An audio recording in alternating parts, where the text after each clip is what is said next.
Want to know how to add files to your prompt or project in Google AI Studio?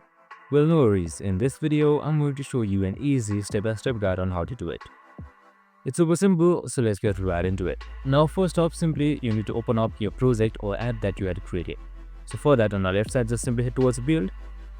And once you're under build, just simply select your apps. Now, once you selected your apps, just simply select the app that you had created. And once you're there, here you can add various apps, start coding, and you can also even see previews in your app as well. And now once you're there, since you want to add files in it for code assistant, right here just below run you can see this plus icon. Just simply select it. Here you can also upload PDF and image as well. You can just simply select any one of these, and an external file explorer will open. And once you're there, you can just simply select any files and export it just like that, and the code assistant will help you further in your code. And that's it. I hope this video helped. If it did, make sure to like, subscribe, and tune in with us for more of these videos. See you in the next one.